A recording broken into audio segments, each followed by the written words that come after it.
गर्मी में गरीब बेटी की जादुई खास की एसी। कितनी गर्मी लग रही है, ऊपर से ये टेबल पंखा भी मरमर का चल रहा है। एसी लगी होती तो मस्त नींद आती।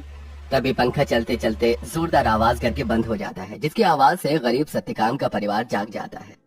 अजी ये इतनी तेज आवाज कैसी थी? क्या मालूम चंदा, पर ऐसा लगा जैसे कुछ टूट गया। तभी भारती टेबल पंखे को देखती है। पिताजी वो देखो, टेबल पंखा टूट गया। पंखा टूटा देखकर पूरा परिवार दुख जताने लगता है। हे भगवान, ये क्या, एक और परेशानी बढ़ा दी तूने हम गरीबों पर। ये टेबल पंखा ही तो इस गर्मी में हमारा इकलौता सहारा था। अब तो इस गर्मी में हम बेहाल हो जाएंगे। कितना कहता था मैं कि दिन में पंखा बंद रखा करो, सारा दिन तो चलता रहता था। अब दिन रात चलेगा, कोई भी चीज तो खराब तो होगी ही ना। एक एक पाई जोड़ कर लिया था ये पंखा, अब कहाँ से लाऊंगा तुम्हारे नए पंखे का दाम। इसलिए तो कहती हूँ पिताजी कि घर में एक एसी लगवा दो, गर्मी भी नहीं लगेगी और नींद भी अच्छी आएगी। ये सुनकर गरीबी से झुंझलाया सत्यकाम अपनी दूसरी बेटी भारती को डांट लगाते हुए बोला, अरे चुप कर तू भारती, तेरा बाप कोई सर्विस वाला थोड़े है जो लाख रुपए महीना कमाता है। जब देखो एसी एसी एसी कहते रहती है। ये एसी सोफा सब अमीरों के घरों में होता है, हम गरीबों की औकात में नहीं है खरीदना। अजी अब जाने भी तो बच्ची है। अब ही चलो सब सो जाओ। आस पड़ोस वाले भी इतनी रात में हम गरीबों के घर में से हल्ला गुल्ला होता सुनेंगे तो क्या कहेंगे। जैसे तैसे सब गर्मी में सो जाते हैं, लेकिन अपने गरीब माँ बाप बहन को गर्मी से बेहाल देखकर वो गरीब बेटी रात भर खुद सो भी नहीं पाई। अरे सुबह हो गई, जल्दी से साफ सफाई कर लेती हूँ, फिर बाबा के लिए चाय भी बनानी है। घर में झाड़ू लगाकर जब वो घर के बाहर आकर देखती है तो आम के पेड़ से पूरे आंगन में पत्ते ही पत्ते बिखरे थे और पेड़ पर फल लगने को थे, जिसे देखकर वो खुश हो गई। अरे वाह, आम के पेड़ पर तो बेल लगने लगे हैं। अच्छा है, थोड़े दिन में आम पक जाएंगे। पिताजी को तो आम के साथ रोटी खाना कितना पसंद है। अगर उन्हें रोज अपनी मनपसंद की सब्जी या फिर मीठे आम मिल जाए तो वो पेट भरकर रोटी खाते हैं। लेकिन इस गरीबी में नमक रोटी और चटनी रोटी खाकर ही गुजारा करना पड़ रहा है। इस घर की बड़ी बेटी होते हुए भी मैं अपने गरीब माँ बाप के लिए कुछ भी नहीं कर पा रही हूँ। मेरे प्यारे आम के पेड़, मैं उनके लिए कुछ करना चाहती हूँ। खास करके भारती की ख्वाहिश है कि हम अपने घर में एसी लगवाएं। सबसे पहले मैं अपनी कमाई से अपने घर में एसी लगवाऊंगी।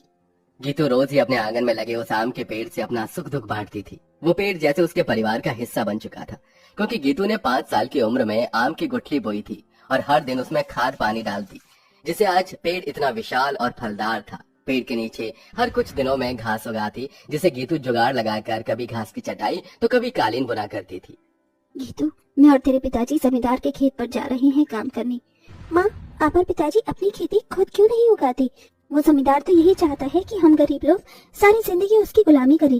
तभी तो धूप में वो आपसे गधों की तरह काम करवाता है और सिर्फ 100 रुपए ही देता है पूरे दिन के। पिताजी, आप ही तो कहते हैं ना कि हम गरीब किसान मिट्टी से सोना उगाते हैं। हाँ बेटिया, लेकिन एक गरीब के लिए 2 रोटी कमाना रोज की कठिन चुनौती होती है, जिसे पार करना पड़ता है।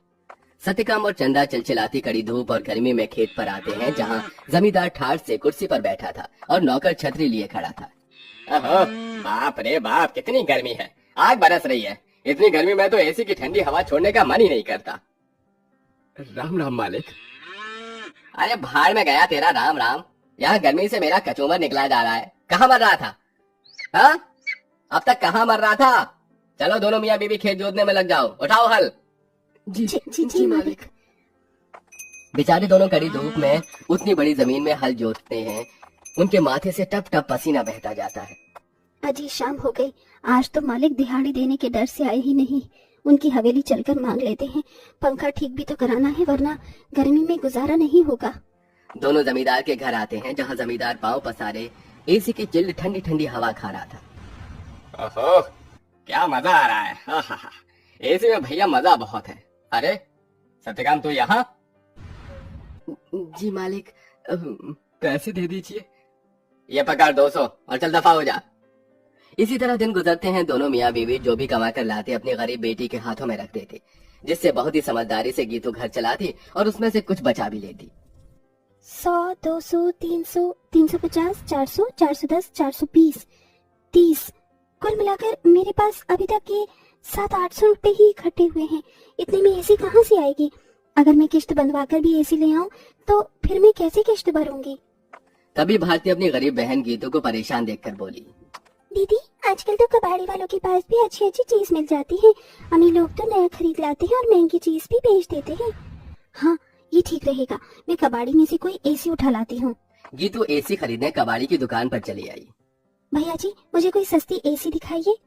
गरीब लड़की लगती है, एक काम करता हूँ, ये खटारा वाली एसी थमा देता। इसे क्या पता इसमें क्या डिफॉल्ट है। ये लो बहन जी, ये एकदम बढ़िया एसी है। ये चलती तो है ना? चलती नहीं, दौड़ती है, एकदम धूम मचा देगी ठंडी हवा की। 1000 रुपए की लगेगी, अब जल्दी से ले लो। लेकिन मेरे पास बस 800 ही है। चलेगा चलेगा, दे दो। गीतू खुशी से वो एसी घर लाकर सबको चलाकर दिखाती है। माँ, पिताजी देखो, आपकी गरीब बेटी एसी खरीद कर लाई है 800 में। अब हमें गर्मी में नहीं सोना पड़ेगा। मगर ये चल क्यों नहीं रही? 800 में कोई एसी देता है भला क्या? पैसे फंसा कर आई है जाकर। सब मुंह बनाकर सो जाते हैं और गीतू पेड़ के पास आकर रोने लगी। मेरे प्यारे आम के पेड़, वो कबाड़ी वाला मुझ गरीब के पैसे खा गया। ये एसी चल भी नहीं रही। मुश्किल से 1-1 रुपया इकट्ठा किया था। गीतू को रोते देखकर पेड़ बोलने लग जाता है। गीतू, तुम रो रही हो? रो मत, मैं तुम्हारी एसी को जादू एसी बना देता हूँ। क्या सचमुच में ऐसा हो सकता है? तभी पेड़ जादू करता है और जमीन पर ढेर सारे घास उगाते हैं जो बहुत चमक रही थी। गीतू, इस जादुई घास को मैंने अपनी शक्ति से उगाया है। इसे एसी में लगा लो, ये एसी जादुई हो जाएगी। गीतू बिल्कुल वैसा ही करती है। तभी घास का एसी बनकर पूरा होते ही सुनहरी चमक से भरकर चल पड़ता है और पूरे घर को बर्फ के जितना ठंडा कर देता है। माँ, पिताजी, भारती देखो, एसी चलने लगी। पूरा गरीब परिवार घास के एसी को चलते देखकर चौंक जाते हैं। अरे देखो चंदा, हमारी बिटिया ने घास की एसी बनाई है। हाँ जी, लेकिन ये घास की एसी कैसे चल रही है? ये एसी कूलर तो बिजली से चलते हैं। तभी जादुई घास एसी के आँख कान मुंह बन जाता है। एसी इठलाकर बोला, क्योंकि मैं जादुई घास का एसी जो हूँ। ये लो, जी भर के खूब ठंडी हवा खाओ। अरे वाह दीदी, क्या धांसू एसी बनाई है। हम गरीबों जैसे घास की एसी है। एसी तो बड़े बड़े अमीरों के घर में भी नहीं होगी। अब हम गर्मी में एसी की ठंडी हवा में सोएंगे। तभी चंदा रोते हुए बोली, बिटिया, अगर दिन भर इस एसी की ठंडक में ही सोते रहेंगे तो कमाएगा कौन? बगैर खून पसीना बहाए पैसे थोड़ी मिलता है। ये कहते हुए चंदा रोने लगती है। तभी जादुई घास एसी में से ठंडी हवा के साथ नोट बरसने लगते हैं। लूट लो, जितने चाहिए लूट लो। देख क्या रहे हो? अरे रामा, ये जादुई घास की एसी तो लक्ष्मी मैया का रूप है। चंदा देख, कैसे करारे करारे नोट दे रहा है ये एसी। क्योंकि मैं कोई मामूली एसी नहीं बल्कि जादुई घास का एसी हूँ। मैं तुम्हें हीरे जवाहरात सोना चांदी सब दे सकता हूँ। एसी के इस कथन को सुनकर गीतू ने उसे आजमाया। अगर ऐसा है तो हमें सोने चांदी के सिक्के देकर दिखाओ। तभी एक सुनहरी चमक के साथ जादुई घास एसी में से सोने चांदी के ढेर सारे सिक्कों की बारिश बरसने लगी। तुम तो सच में जादुई एसी हो। माँ, अब आपको उस जमींदार की गुलामी करने की जरूरत नहीं। अब हमारे पास जादुई घास का एसी है। दोनों मियाँ बीबी खुशी से फूट फूट कर रोए। चंदा देखो, अब हमें और दुख नहीं काटना पड़ेगा। न किसी की ये गालियां खाकर गुलामी करनी होगी। ये जादुई घास के एसी हमें बंधुआई से छुटकारा दिलाने आई है हमारे घर। जाओ सत्यकाम, इन सिक्कों से कर्ज चुका दो। सत्यकाम ने जादुई घास एसी से मिले सिक्कों को बेचकर सबका कर्जा भर दिया और उसने पंखा कूलर एसी की अपनी दुकान खोली, जिससे गरीब भी कम दाम पर एसी खरीद सके। उस गरीब बेटी के बनाई जादुई घास एसी ने उसके गरीब परिवार का भाग्य बदल दिया।